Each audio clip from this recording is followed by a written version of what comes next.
Welcome to Bike Week Radio Show. Powered by Geico. 15 minutes can save you 15% or more on motorcycle insurance.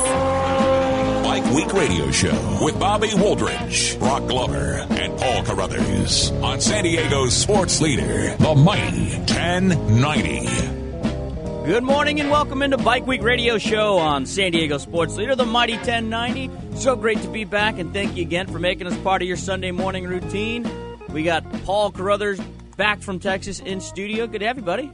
Yeah, it's good to be back. We had a nice week there in Austin.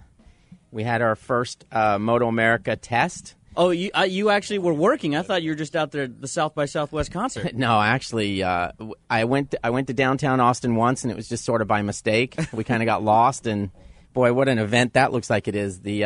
That place was absolutely packed. It looked like 8 or 9 people deep on the sidewalks out front of those clubs. But I also noticed that I don't think anybody was over 25, so maybe I wouldn't have fit in anyway. But Paul, you don't look a day over 26. We had a really good test, and things went well. We can talk about that a little bit later, but definitely let's get into that in depth later. But also here, Scott Cox, welcome back. Here. Scott Cox updating that Bike Week Radio Show Facebook page, which attempting to. There's a brand new video up that we just posted of in studio right now. We have Marcelo and Damian Doffo from Doffo Winery in Temecula. Made it in studio. Boys, great to have you here in studio. Thank you guys again for popping in. Good morning, everyone. Thank you for having us here. Oh, and we'll definitely talk to the Doffos here, and they were able to combine two passions of wine and motorcycles, and I think we're all jealous of that. Yeah. I mean, why are we doing a radio show? These guys own a winery. Yeah, and, can you get two better things together? Well, why did we come here? They're buying exotic GP bikes. They probably have beer in the back, too, so they've got all three, the trifecta. It takes a lot of good beer to make good wine. That's for sure. But next time, we got to think this out a little better. Why did we come to our little crummy studios? Well, they're beautiful. These are beautiful studios. But we should be in Temecula right now. Never say never. Well, we should have some. Well, I think we should do an afternoon show that we tape and then play it Sunday morning, because I don't, you don't want to drink wine at 9 in the morning, but this afternoon sure would be nice. Slurred speech edition of Bike Week Radio. At 9 in the morning. Yeah. People are drinking wine at 9 in the morning in Temecula. I guarantee you that. Well, we'll definitely hop into that a little later in the program, as well as just talk about their winery, because once again, really cool. We just posted a video on Bike Week Radio Show's Facebook page. If you want to check it out, it's just like a 2-3 minute video with Marcelo did that kind of canvases shows some cool bikes that they have here, and I'm sure they've added to that collection since that video was made. And we'll also talk about the winery itself. They may be adding to the collection right now. Indeed. Well, here it is. Let's just jump into the news with Paul Carruthers. Nobody knows the news better than Bike Week Radio Show. This was an age when only men were allowed to read the news. And only Bike Week Radio Show has Paul Carruthers. Yeah, I'm here. We can do the news now. It's all right, everyone. We can do the news. Hold on. Everyone, why are we all standing around? Let's go. We've got a little World Superbike news to kick things off this morning. The World Superbike boys were in Thailand for the first time. There's a brand new racetrack there that I got up early this morning and watched it. The track looks actually pretty nice, as all new facilities are. I wouldn't be surprised if MotoGP ends up there probably maybe as early as next year. As far as the racing goes, Jonathan Rea just absolutely... He's on it. Yeah, he was. He won both races fairly easily. He led into the first turn both races and was never passed. So it was a little boring actually for World Superbike because of the fact that he was so dominant. In race 1, he beat fellow Brits Leon Haslam and Rea's Kawasaki teammate Tom Sykes. In race 2, Haslam again finished second on the factory Aprilia with yet another Brit, third, Alex Lowe's on the factory Suzuki. Who was on the pole, correct? Didn't he qualify? No, he qualified.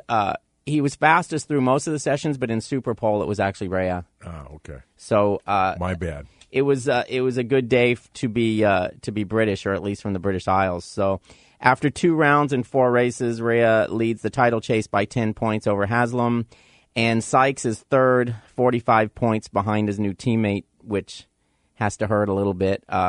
Sykes was the team leader on that team for several years, winning world championships, and and now he's got a new teammate. And as we all know, getting beat by your teammate's probably the worst feeling in the world. And it looks as if he's got a few more of those beatings to come if Jonathan continues to race. That's one way to look at it. How's your season going? Well, I just have a few more beatings to go. Well, in his case, I'm still here. I sustained about 4, but there could I can be take about the next 15 8. more to come. The way that things are going, and it was also cool. Troy Bayliss was back at it. If you recall, he came out of retirement to ride the second factory Ducati in Australia a few weeks ago, and was able to get another chance on the bike. And he ended up 9th and 11th. In the first race, he was actually 8th, but they docked him a position for passing under a waving yellow flag. As Bobby mentioned earlier, we had our first Moto America test this week in Austin. We had 2 full days on the track.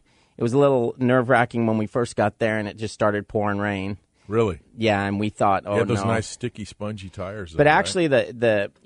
it's like our races will run in the rain. So if there happens to be rain in April, then those guys would have least experienced it. And then halfway through the day, the sunshine came out and everything was dry for the rest of the day and a half. So everybody had a good test. The factory Yamahas were the fastest, with Cameron Bobier leading his teammate Josh Hayes, who we've had on the show several times. Roger Lee Hayden was third fastest on the factory Yoshimura Suzuki. Detroit Supercross last night, and we didn't have a KTM sweep, but we did have a Geico Honda sweep. Eli Tomac and Justin Bogle won the 450 and 250 classes respectfully. Tomac caught and passed Ryan Dungey and then just pulled away to an easy win. Bogle took his first win of the year, beating championship leader Marvin Muscan. Bogle I guess he got the whole shot and pretty much checked out. He did.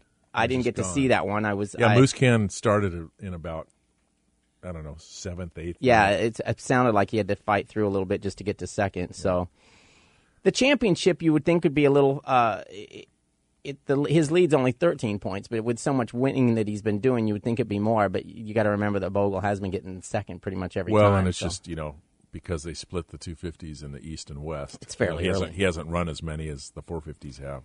But points leads don't get much bigger than Dungey's with 67 points gone. now. And he's still charging like it's the first race, which is kind of neat to see.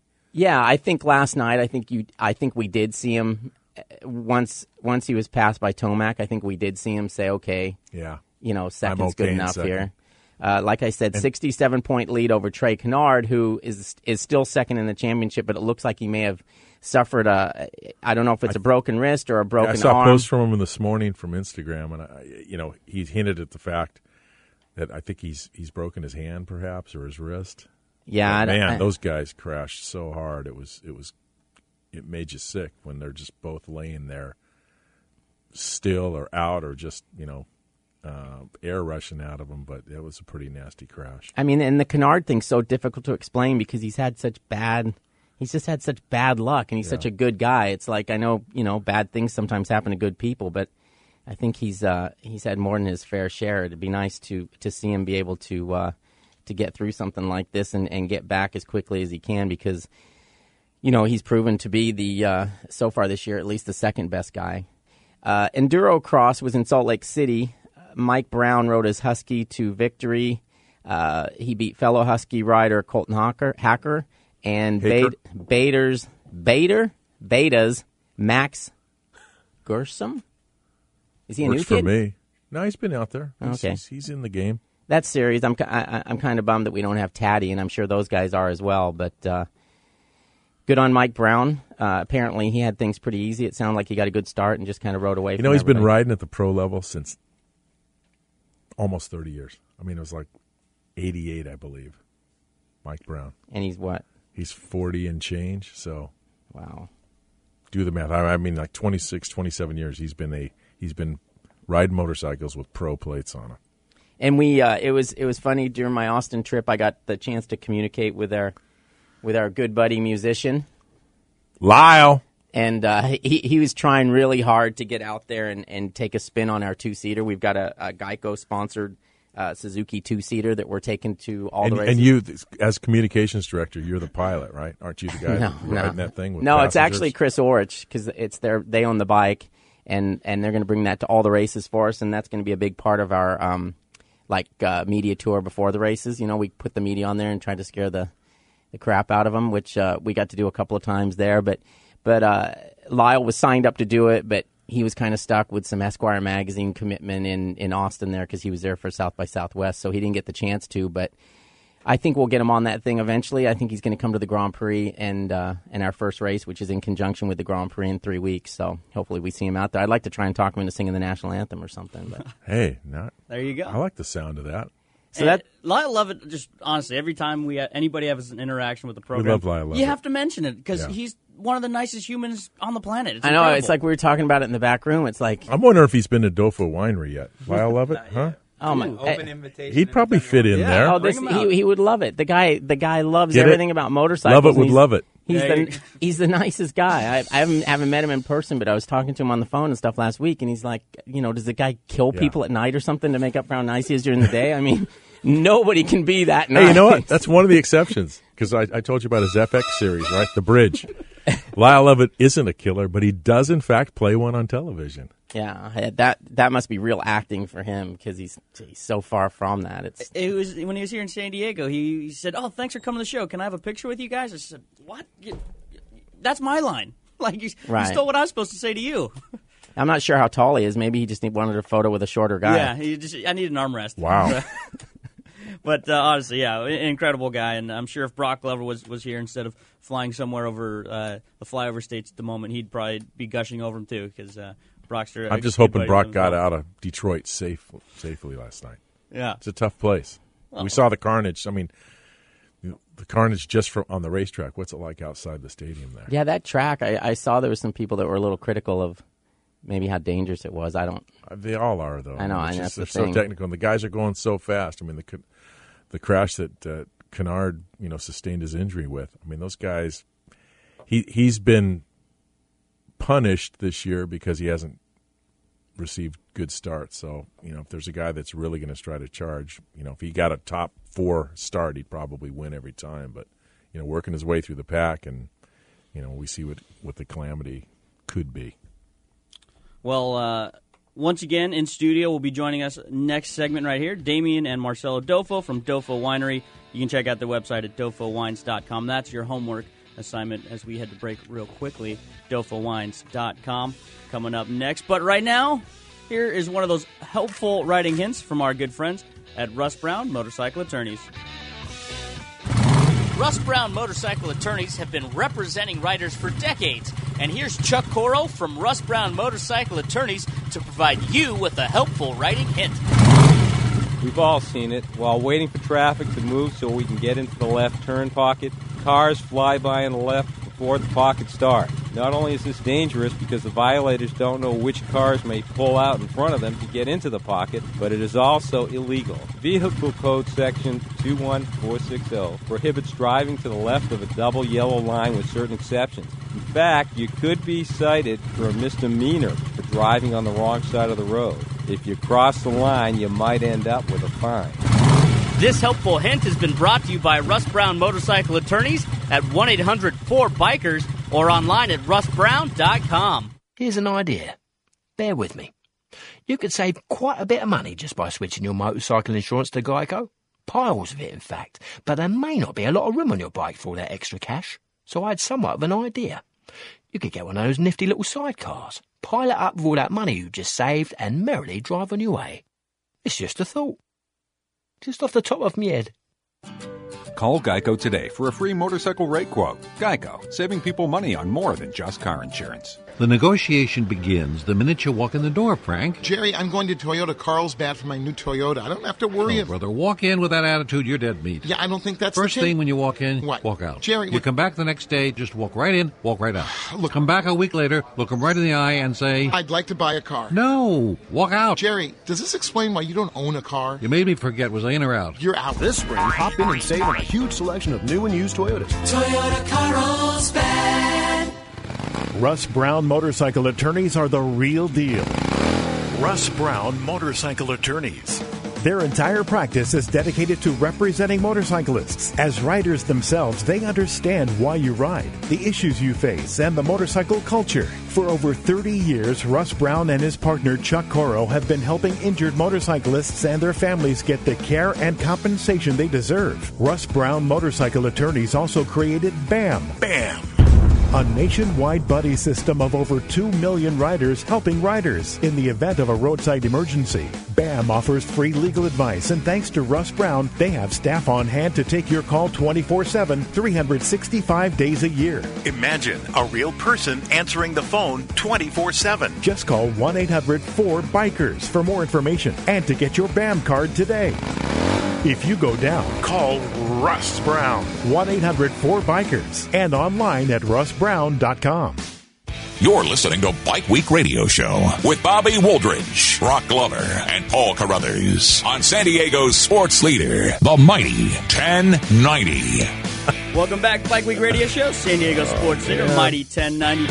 One of these days, we're going to get smart and have the unedited, unfiltered version that includes the in-break conversations. That would be the Spike Jones, I would get in trouble. 2015 version. Like, that Paul Carruthers, you seem like such a nice, upstanding we need to be able to go home and carry on with life. Yeah, I don't want to lose half my stuff because of a radio show.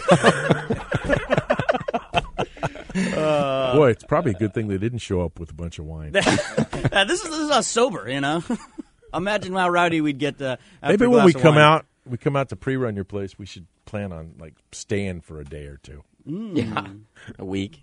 Well, that's what I said. We got to have the brunch with Brock Glover and wine tour. I like the idea. You mentioned when you did the benefit for the Caselli Foundation, people came out and kind of did a good old-fashioned bivouac. Where they came and settled in, and that's. Yeah, the Caselli family came and set up camp in the vineyard, and they had awesome people. And, tell us about that event. It was about a year ago? Yeah, it was last May, May 30th of last year. It's during the Balloon and Wine Festival. So you can kind of come to Temecula, do the Balloon and Wine Festival thing, check out the event as well. But it was a great event. We raised about $9,000 for it was actually the Caselli's Foundation's first public fundraiser event. Right. And so we've hooked up with them again. We're going to do it again this year, May 30th, same date. Saturday, May 30th, it's 10 to 4, and we're going to go for it again. This year, my personal goal last year was 10. We didn't quite get there. But my personal goal, I'm trying to hit $15,000 this year. So we're doing live music this year, and we're going to kind of bring in a different food vendor and have music, food, beer, wine, motorcycles, big raffle. So it's getting ready to go. We'll bring the paparazzi here as well. Yeah. Snap a few photos of that great time. In studio right now, Damian and Marcelo Doffo from Doffo Winery. You can check out their website at doffowines.com or follow them on Facebook, Facebook/tag Doffo Winery.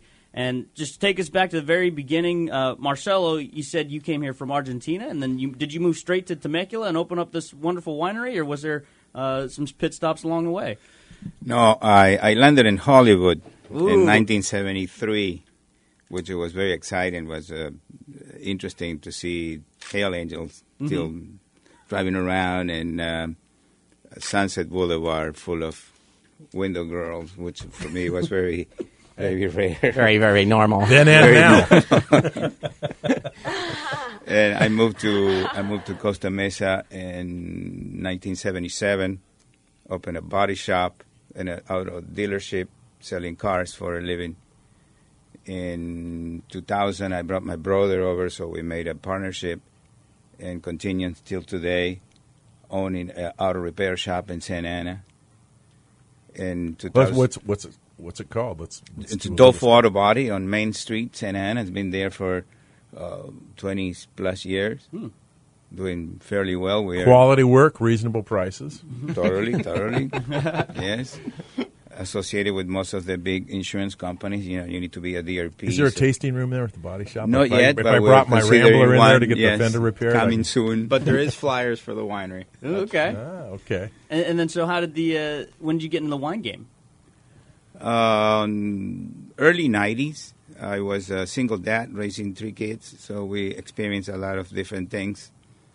Since we were not very normal family to begin with, so one day I came back from Italy, visiting my relatives in Torino, and decided to make wine like my uncle used to do and my grandpa. Wow. And we make wine at home, the old-fashioned way, stomping with our feet. It was fun. And that was it. We got really attached to experiencing the yearly tradition of harvest and preparing the wine. So do you do everything in Temecula? We do everything. Wow, start to finish. Yes. Wow. Stomping with the feet? Not yet. No, right now we bought equipment, Yeah. Things got a little better. Well, you go from making a half ton of fruit to now we're processing 70, 80, 90 tons of fruit. You're not going to stomp on 90 tons of fruit. That would take a lot of stomp. I get tired. I like to stomp. Stomping grapes is fun for like the first 2 minutes, right. And then it gets... And then it's just stomping grapes. Then it's just stomping grapes in a bucket, It's not fun. We actually, during harvest, I purposely put out a bin of like secondary fruit or, stuff that doesn't make it into the fermentation bin. So I leave it out mostly for women that want to come jump in a bin of fruit. So it's kind of a nice little bonus for the crew because you get, women come wine tasting and they're in mini skirts, and so you throw them in a bin of fruit and the production line stops.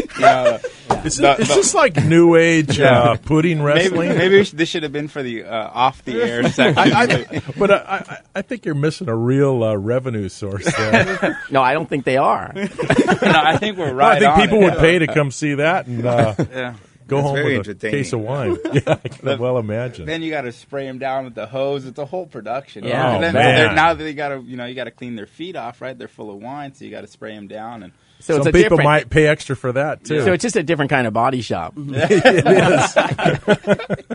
is. Paul Carruthers, ladies and gentlemen. I'm here. No, I'm not here all week.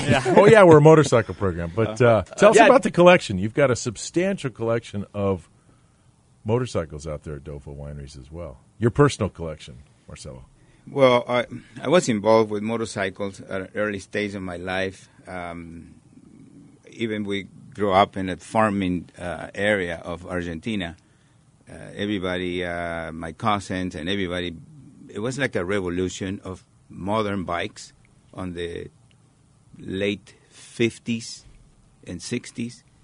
Small cc Italian bikes were like colorful compared to the old bikes, AGS, Norton that we used to see down the street, early bikes. And at that time, for me, it was like seeing something, I don't know, from another planet. Actually, I remember vividly the day that I saw the first Ducati 175 Sport with all that color and all that chrome and the noise. And till today, it's probably one of the most heavy impacts in my life that a motorcycle caused.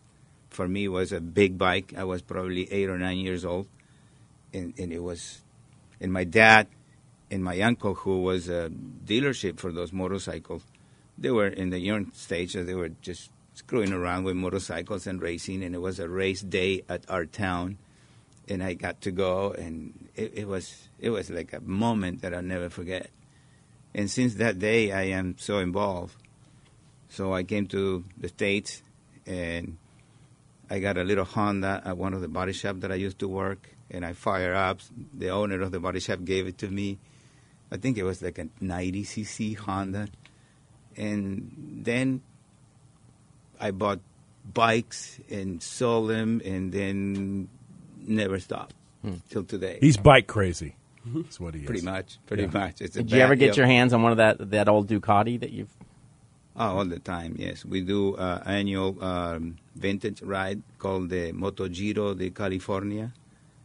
And it's growing to probably 60 or 70 members right now. And I do it with my kids, Damian and Bridget. They ride with us, vintage Ducati every year. It's a very interesting get-together. What a life. Very How nice. many bikes do you have in the collection? Right now, we're probably about 165 bikes. Wow. And you have those all on display over there? Or? Except the Ducatis. The Ducatis are by appointment or by likeness. Special invitation. Yeah, you mentioned one pretty nice one you've got at the house.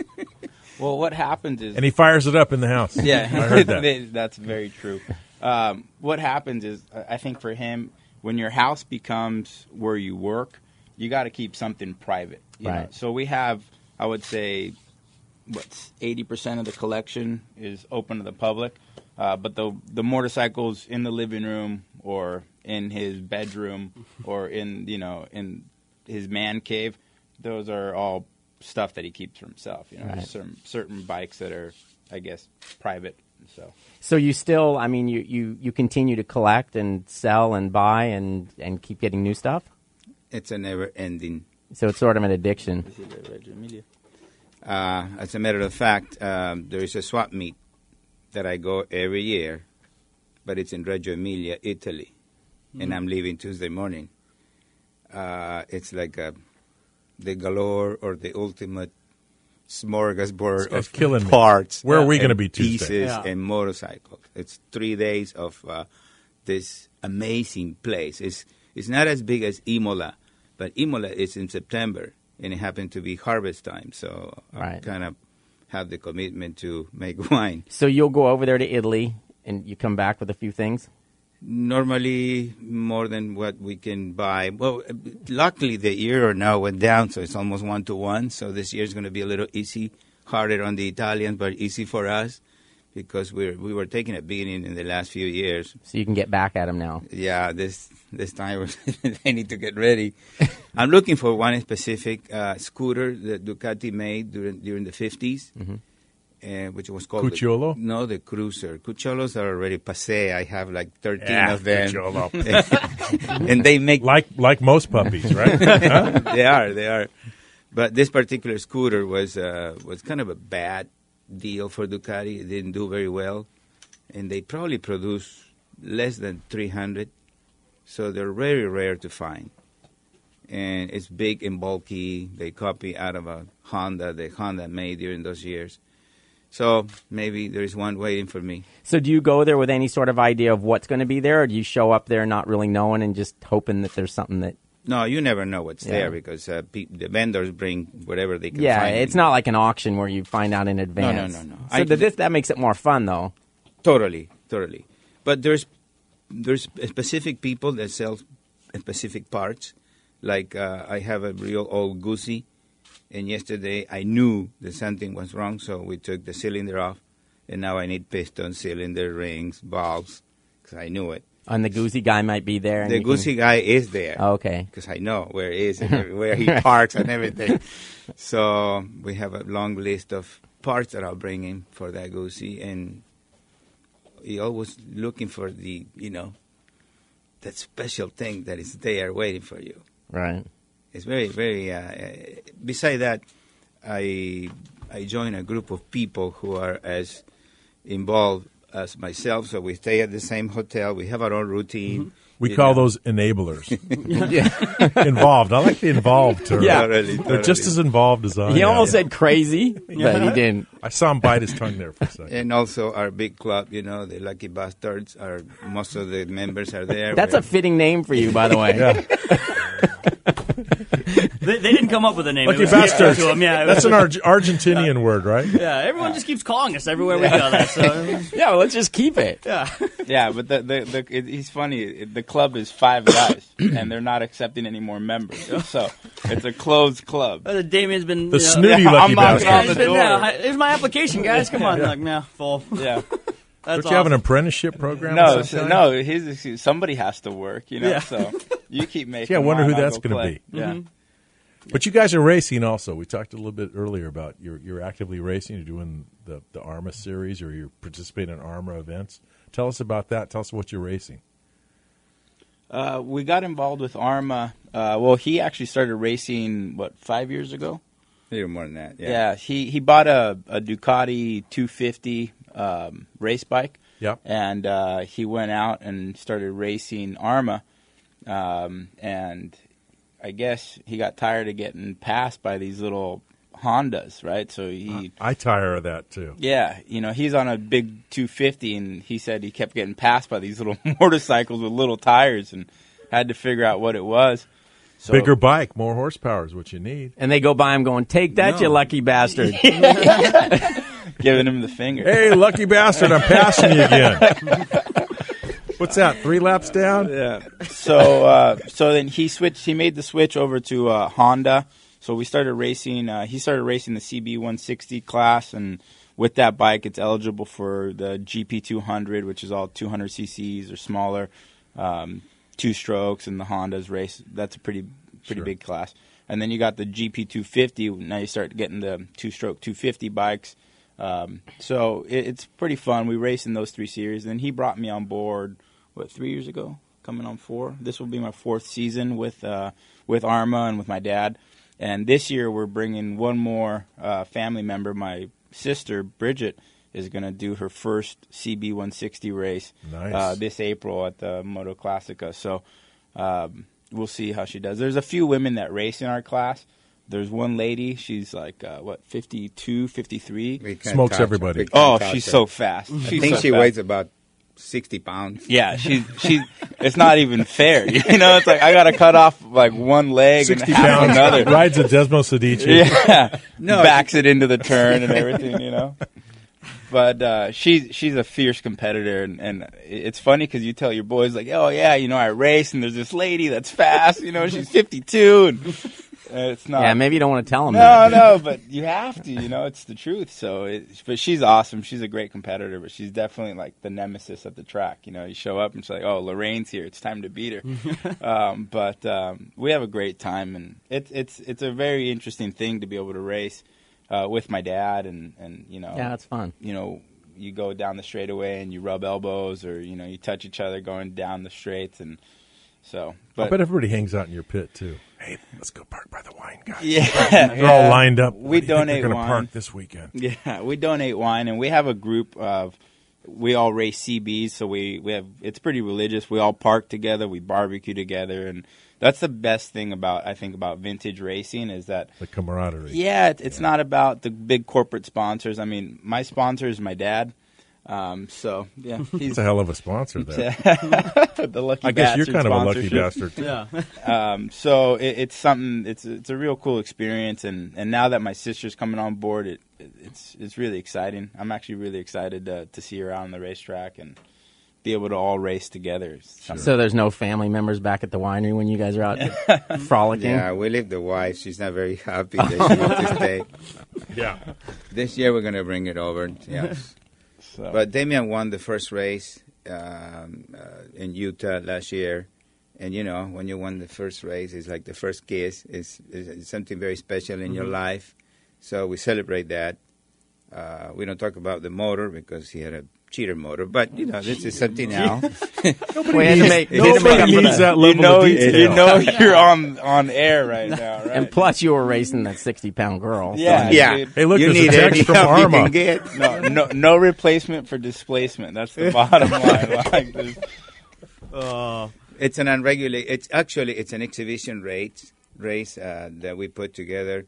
And it's very beautiful because we have the style is Le Mans start. Oh, yeah. So we all need to Everybody race. runs? Everybody runs to the bike. Like how far? Across the length racetrack. of the racetrack. 30 feet. 40 feet. Yeah. Out of air. Yeah. And then you need to push it.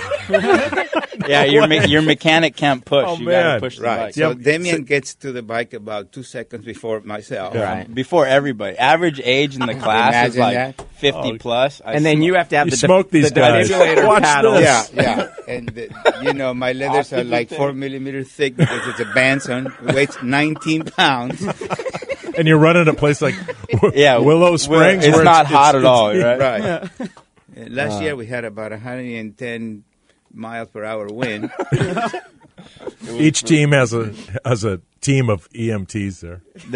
Last year at Willow, the crosswinds through 8 and 9. Well, there's like this down the straightaway. Hey, there's only two conditions at Willow: freezing and blowing, or like a blast furnace and blowing. Oh my God, it was brutal. 8 and 9 through, and you know we don't even run full fairings. and it was impossible to lay the bike over. You'd get it over, and you're like a Hobie cat. It would pick you up. Yeah, it would pick you up. You know, and it would want to go straight, and then you'd get onto the front straight, and it was headwind. Yeah. You know, and these little bikes. You got your feet 16 horsepower motorcycle. Imagine. Yeah. Oh, I think we're pushing a little more than 16, but we're not going to get into specifics. He's adjusting for the wind. Yeah, I got to make up for headwind. You know? It's all good. Oh, well. It's amazing how you can get a CBX motor in those little CB160s. Well, if you guys want to join the conversation, phone lines are open, 877-792-1090 and 858-457-1090. Again, 877-792-1090 or 858-457-1090. Or, of course, if you want to go to Bike Week Radio Show's Facebook page and shoot us a question that way, we can get to you. And while you're there, you might as well like Doffo Winery. Might as well. I mean, if you're already on there, you might as well just... Hey, we need to get into that after the break. Let people know specifically hours of operation and where they can go and all that wonderful what's stuff on the horizon. Indeed. So when we come back, we'll be joined in studio once again more from Damian and Marcelo Doffo. Coming up next right here, Bike Week Radio Show, San Diego Sports Leader, the Mighty 1090.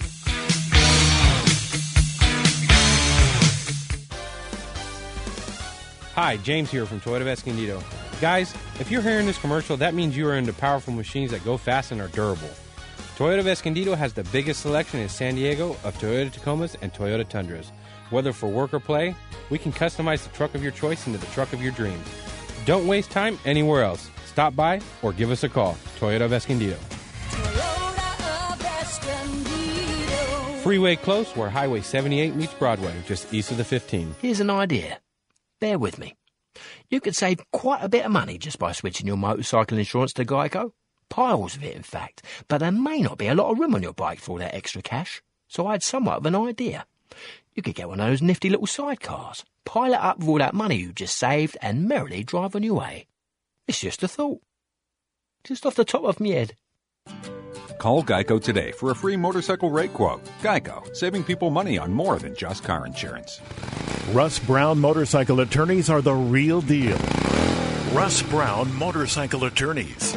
Their entire practice is dedicated to representing motorcyclists. As riders themselves, they understand why you ride, the issues you face, and the motorcycle culture. For over 30 years, Russ Brown and his partner Chuck Coro have been helping injured motorcyclists and their families get the care and compensation they deserve. Russ Brown Motorcycle Attorneys also created BAM. BAM! A nationwide buddy system of over 2 million riders helping riders in the event of a roadside emergency. BAM offers free legal advice, and thanks to Russ Brown, they have staff on hand to take your call 24/7, 365 days a year. Imagine a real person answering the phone 24/7. Just call 1-800-4BIKERS for more information and to get your BAM card today. If you go down, call Russ Brown, 1-800-4BIKERS, and online at russbrown.com. The negotiation begins the minute you walk in the door, Frank. Jerry, I'm going to Toyota Carlsbad for my new Toyota. I don't have to worry. Brother, walk in with that attitude, you're dead meat. Yeah, I don't think that's First the case. thing when you walk in, What? walk out. Jerry, you come back the next day, just walk right in, walk right out. Look, come back a week later, look them right in the eye and say, I'd like to buy a car. No, walk out. Jerry, does this explain why you don't own a car? You made me forget, was I in or out? You're out. This spring, hop in and save on a huge selection of new and used Toyotas. Toyota Carlsbad. XEPRS 1090 AM, Rosarito, Baja California. San Diego's sports leader, the Mighty 1090. This is Bike Week Radio Show with Bobby Woldridge, Brock Glover, and Paul Carruthers on San Diego's sports leader, the Mighty 1090. Welcome back, Bike Week Radio Show, San Diego Sports Leader, the Mighty 1090. Special shout out to those tuning in via the Bike Week Radio Show smartphone app. Hey, What an app. What an app. Oh my goodness. If you don't have it yet, shame on you. It's free. And so all you gotta do is go to the App Store, download that Bike Week Radio Show smartphone app. You can check out the show, you can check out podcasts, as well as extra content. Always up there as Phil Cotner. Hats off, my friend. A+. Phil. A++ out of you. Putting that bad boy together, and we've had some fantastic reviews, more downloads every single week coming in for that thing. And so, once again, free Bike Week Radio Show smartphone app, best way to keep up with the show throughout the entire week. This program will be available through the app later today. In hours, less than. And so, once again, if you want to call the program, we are taking phone calls, 877-792-1090 and 858-457-1090. In studio, Marcelo and Damian Doffo from Doffo Winery. That's DoffoWines.com. Doffo. And these boys, we were just plotting in between the break as these wonderful minds are coming together.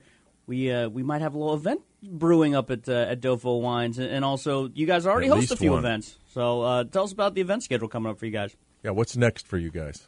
Well, actually coming here around the corner, April 19th, we're doing a private track day at Chuckwalla.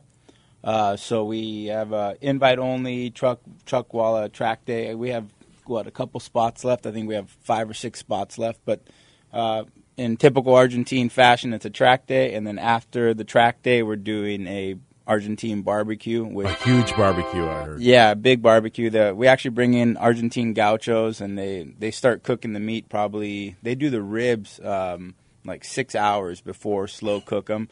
So you're killing me. Yeah, by the time that you sit Any down. peanuts around here? Yeah. I'm about ready to eat this menu. By the time that you actually eat, the food's incredible. They do a great job. So he's one of our main caterers. And you do that. So you ride, and then it's barbecue and party time. Yeah, exactly. Well, there may be a little bit of wine there. Is that mostly guys on old bikes, or is it very? No, it's we hooked up with a shop out of Orange County called Superbike Course. They're a Ducati performance shop. So we're doing a co-host track day. We have a couple of our vintage guys coming out on their CBs since it's right before Willow. Sure. Some of our buddies. Get a little track time. A little track time, dust off the suit type of deal. And then May 30th is our Caselli event. But in between that, starting in April, we're going to start showing MotoGP in our barrel room. We've converted our barrel room into a home theater. So we have a 133-inch big screen. It's full surround sound. It's going to be MotoGP Formula One Sundays. I love these guys. Hey, we've got somebody coming in. Indeed, Dave in Huntington Beach. Good morning, Dave. Hey, Brock, I'm glad you're there. No, Brock's actually he's in our chartered flight right now. So you're Brockless this morning, but we're going to do okay. What's up, Dave? All right. But I want to talk to the Ducati guy. I used to have a 65 250 Diana Mark III. Well, where is it now? It's a blue or red? Kind of stuck at the side of a Monte Carlo. Oh. Was it blue or red before the Monte Carlo showed up? It was red and silver. Red and silver. Red and silver, yeah. Yeah, but it wasn't the Desmo version. Pardon me? It was not the Desmo version. It was it was the Diana's and Mark III were not Desmo. They were always conventional spring valves. Yes. But that thing used to beat everybody I ever met with a Honda 750 on the road. I lived on Mulholland Drive, and it was just no one. It was a very fast bike. How many horsepower did that have? Like 20? Little less than that, probably 16. Maybe if you're going down Mulholland. Beautiful bike, though. Beautiful bike. It handled like a rail, like I was riding a Gold Star. Yes, it does. You need to come and see our collection. We have a couple of those. Oh, really? Where can I come and see your collection? We're open 7 days a week. Any day. Where? Temecula. Where can I see your collection? Temecula. Doffo Winery in Temecula. If I go to the winery, I don't think I'll make the collection. Well, you do the collection it's one first. and the same. Yeah, do the collection first and then settle into the winery. Okay. Bring your wife to drive the car. Well. Thanks again for the phone call, Dave. Dave, thanks for calling. All right. Love your show. Thank you, pal. Thanks again. If you want to call the program as well, 877-792-1090 or 858-457-1090. And Dave hit on a little bit. You guys are open 7 days a week. What are the operating hours if people want to stop by Doffo Winery? 10 to 5 every day. In summertime, 10 to 6. Very nice. And let me correct them real quick. Fridays, Saturdays, 10 to 6 on summer hours. and then the rest of the day is a 10 to 5. And then I'm assuming if you go to DoffoWines.com, there's probably an event page, like you said. If you want to catch some of these special events that you guys are doing, you got to open up early and things like that. Yeah, social media is a great place to keep tabs on us, of course. Our Facebook, our Instagram. Also, our website. We have a new website coming here soon, probably Wednesday, Thursday. We should have our new website up. It's going to have a nice calendar section. You can make reservations. You can make appointments to come see the collection. And of course, you can buy a wine. Of course. Of course, you can buy a wine. I don't know what to talk about, wine or motorcycles. Yeah. Anyway, also, our website, I'm sorry. No, you Our go. website, it's linked to our MotoDoffo website. So you can also see a very interesting picture of myself when I was about 9-year-old with the original bike that my dad bought to take me and my brother to school. Very interesting. It was really cool. All three on the bike. Yes, of course. and a dirt road. Wow. Uphill in the rain. But he had Dunlop knobbies on it, so it was okay. What? No knobbies?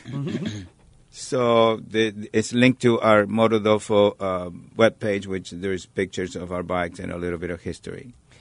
Of all the bikes in your collection, do you have a favorite, or is it too difficult to have a favorite? It's very difficult to have a favorite because some bikes, they have different meanings. Right. I'm very attached to a Ducati Formula 3, which was very hard to find, and it's a very unique bike.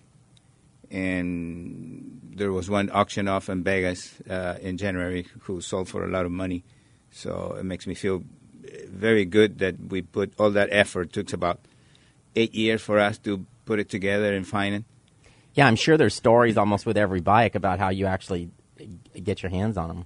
Totally. I was kind of obsessed with that particular bike, so I made myself a replica, which I still use. And luckily, we found an original one in Buffalo, New York, like 7 years ago, and went through the whole process of making it as close as possible to 100% bike. So it's very pretty. It's kind of one of the best pieces that we can say it's there all by how the factory put it together back in 1959. My favorite story is the Gilera 500. Tell them about that. That's a cool story.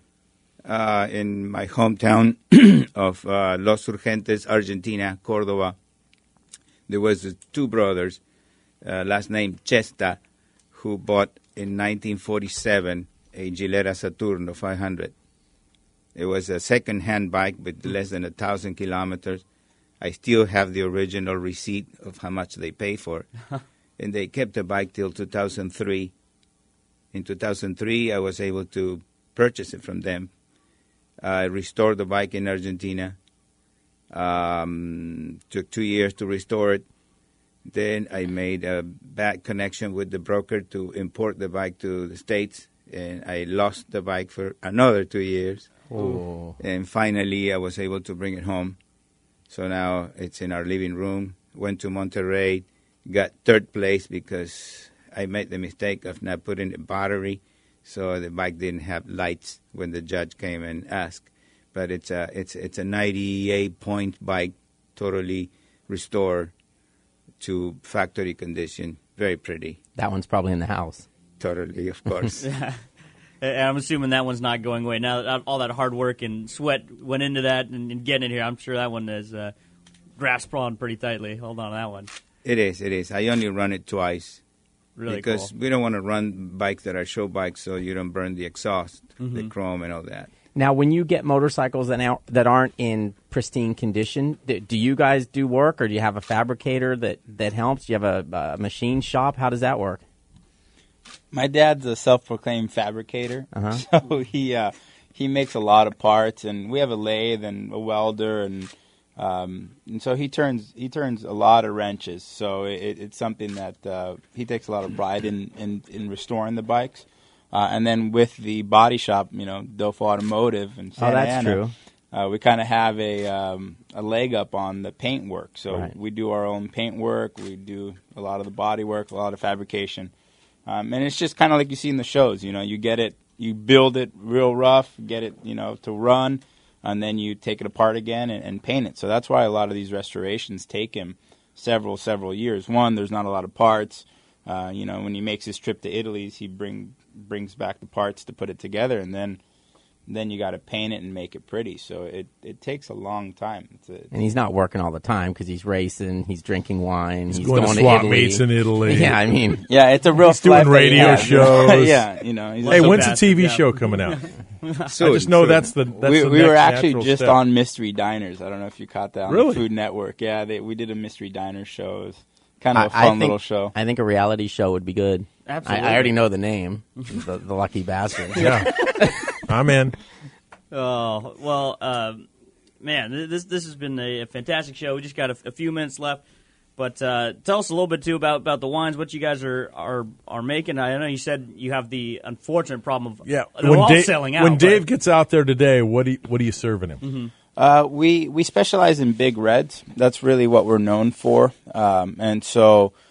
We do a lot of the Bordeaux varietals, so we have a Cabernet Sauvignon, we have a Cab Franc, we have a Malbec. Being an Argentine family, we take a lot of pride in our Malbec. And, of course, with the Malbec, you have to have homemade chimichurri to go with it. If you're doing a barbecue, Argentine barbecue just isn't the same without chimichurri sauce. So my mom makes and sells chimichurri. It's a big staple item. But, we have blends, Syrah, Zinfandel. Our Zin outsells pretty much everything 2-1. It's actually sold out at the moment. Then the Syrah is right behind it, about to sell out as well. So everything red, and we have a few whites just to be politically correct. But the reds is what we're really known for. That's really cool. I think we definitely have to put it on the calendar and get up there and we got to pick a time when we have the Argentine barbecue going on. That sounds pretty. Well, it's a promise. Yeah. If you guys ever come down, we're going to do it. Yeah. Say again. If you guys ever come down, or when you come down, it's a guarantee that we'll have some Malbec and barbecue. Oh no. It's those guys again. We got to change our hours. We may need to move the winery it's like, down. Holy crap, did these guys ever get sick of Argentinian food? Yeah. Well, my sister actually makes empanadas, so we sell Argentine empanadas. Yeah, it gets better every minute. minute. These guys are punishing us. Yeah, so the empanadas are a staple item. They're on sale on the weekends, Saturday and Sunday. She has her empanada thing going, and the problem with the empanadas is that I usually mow down like a half dozen at a time, and I have to pay for them. I mean, there's no free lunch in our family, so my sister charges me for the empanadas. I get employee discount, of course. I get the family discount, but the empanadas but then he's got to bust his own table. Yeah, I got to. That's why he also needs the cheater bike. Part of the reason I need some more CCs. For cubic inches. I bet that 54-year-old woman's not eating empanadas. She's not. Yeah. She's not lining up to the 18-foot-long barbecue either. We have just a few minutes to get out of here. Once again, DoffoWines.com. Damian and Marcelo Doffo, thank you guys again for coming in studio. And you guys are welcome anytime. Honestly, anytime you guys are in the area, please come in studio, and we'd love to do this again. Yeah. Thank you for having us. We appreciate it. And fill the trunk next time. Yeah, we left a little early. That's what we totally had. In the fog. Yeah, it was pretty to foggy brave the fog to get here. But we really appreciate it, guys. I'm going to go on the website and make an order. There you go. Paul Carruthers, great work out of you, my friend, and get some rest. I know it's been a long week for you. Yeah, no, it's been a good week, and hanging out with these guys was a lot of fun today. I don't know about you guys, but this is already one of my favorite shows, and you guys are welcome back anytime. I'm starving, though. I can't wait to get out there and see the bikes and taste the wine. And maybe an empanada or 2 or 5 or 6. Well, if Damian leaves any for you, yeah. Right? I mean, I can see him fighting me over him. You know, it's like, hey, I'm the customer. We only have 8 left. Sorry, we're close. Scott Cox, excellent work out of you too, my friend. What a fun time! Indeed, we'll catch you next Sunday right here. I'll be here. And if you missed any of the show, obviously the best way to do it is head to BikeWeekRadioShow.com, or if you can download that free Bike Week Radio Show smartphone app, go do it. I don't know what you're waiting for. Best way to get the show, plus bonus content, pictures, videos, all kinds of fun stuff, all through that smartphone app, or available on iTunes, the podcast as well. We'll be back next Sunday right here on San Diego Sports Leader, the Mighty 1090.